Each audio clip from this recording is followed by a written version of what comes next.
ابراہیم علی ابن مہدیار شہر اہواز کا رہنے والا. اس کی تڑپ امام کی زیارت کی یہ تھی کہ اس کے والد نے امام کو دیکھا تھا اور اس نے امام کو نہیں دیکھا تھا. اس نے خالی امام کا ذکر سنا، عالم گھرانے کا فرد، تڑپ گیا. پھر اس نے روایات کو اکٹھا کیا کہ کس تاریخ کو امام کہاں ہوتے ہیں، اور اس نے 6 سال سفر کیا امام کی محبت میں. معلوم ہوا کہ حج کے موقع پر امام کعبے میں آ جاتے ہیں، یہ کعبے چلا گیا. اور ظاہر ہے کہ آج کل کا حج تو بڑا آسان ہے، 40 دن پھر بھی لوگ مشکل سے نکالتے ہیں، 7-8 دنوں میں بھی لوگ حج کر کے واپس آ جاتے ہیں. وہ ایک مہینہ پہلے، ایک مہینہ بعد وہاں پہ رہا کہ امام علیہ السلام کو، ایک تو روایت ہے کہ جب کعبے کے اندر بارش برس پڑے، بادل آ جائیں، بارش برس پڑے، تو امام اس وقت طواف فرما رہے ہوتے ہیں. جب بھی کعبے میں بارش ہو، کعبے کی چھت پر بارش کے قطروں کا گرنا حجت خدا کے طواف میں ہونے کی دلیل ہے کہ حضرت طواف کے اندر موجود ہے. مسجد جمکران جو امام خواب میں آئے، اس کو حکم دیا مسجد بنی، ہزاروں لوگ فیض یاب ہوتے ہیں. وہاں کے لیے بھی امام علیہ السلام کے لیے کہ منگل کا دن گزار کے جو شب آتی ہے، حجت خدا اس میں کسی لمحے کے اندر وہاں پہ تشریف لاتے ہیں. بدھ کے دن مسجد سہلہ کے اندر، عراق کے اندر حضرت ضرور تشریف لے کر جاتے ہیں. روایات ہیں کثرت کے ساتھ، علماء نے اسے بیان کیا.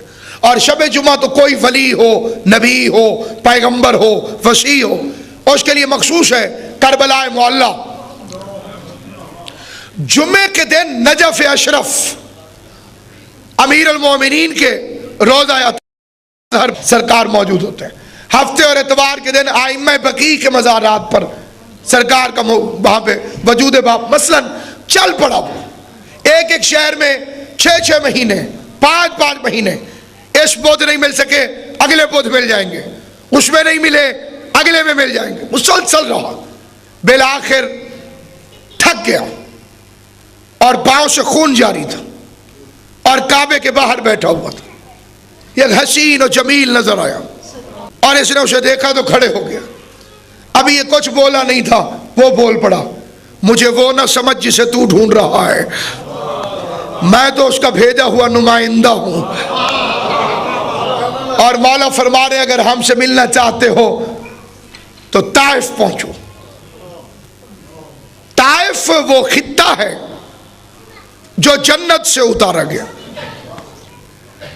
جس نے طواف کیا تھا خانہ کعبہ کا، اس طواف کی وجہ سے اسے کہتے ہیں طائف. اس میں ایک پہاڑ پر مہدیار چڑھتا ہے، دیکھتا ہے کہ ایک بالوں کا بنا ہوا خیمہ جس سے نور نکل رہا، اور دربان نے اسے روکا. دربان اندر گیا، اجازت طلب کی، باہر آیا. اب یہ فکرہ جس کے لیے میں نے آپ کو یہ واقعہ سنایا، اندر گیا تو گر گیا امام کے قدموں میں، کہا مولا میں نے بڑا ڈھونڈا. اور امام فرما رہے ہیں اتنے عرصے بعد ملنے کیوں آئے؟ اب دونوں فکروں میں فرق دیکھیے. 6 سال کی اس کی جد و جہد، اور امام شکوہ فرما رہے ہیں میں یار اتنی دیر کیوں لگائی، پہلے آتے اتنا عرصہ، میں تو تمہاری تڑپ سے واقف تھا.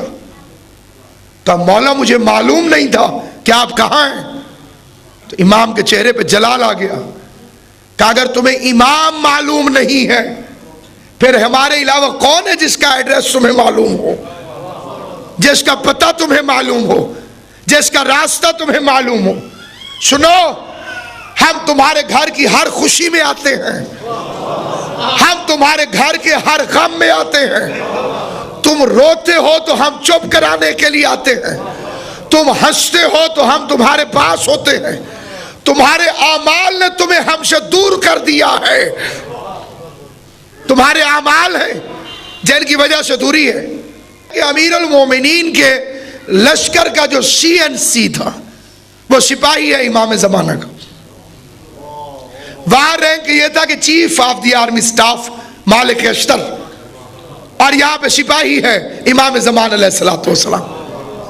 یہ خانہ کعبہ سے ظاہر ہوگا امام کی نصرت کی خاطر، اور امام کے ساتھ مل کر یہ جنگ وہاں پہ کریں. حضرت کمبر، حضرت میثم تمار، اصحاب کہف، ان کی تعداد کو سیکریٹ رکھنے میں کیا حکمت عملی ہو سکتی ہے؟ کیونکہ امام کے لشکر کی سیکریسی کو برقرار رکھنے کے لیے خدا نے اصحاب الکہف کی تعداد کو قرآن مجید میں اس انداز سے کیا. اور حد ہے، فکرے کیا کہے کہ وہ اگر 5 ہیں تو چھٹا وہ ہے، 700. اب عارفین سے دعا لینے کے لیے ایک فکرہ کہتا ہوں، 5 وہ ہیں کہ بخاری صاحب 5 وہ ہیں، 700 اور چھٹا ان کا کتا ہے. یاد آئی حدیث قصہ، جبرائیل چادر کے باہر کھڑا ہو کے کہہ رہا تھا اجازت ہے میں چھٹا ہو جاؤں.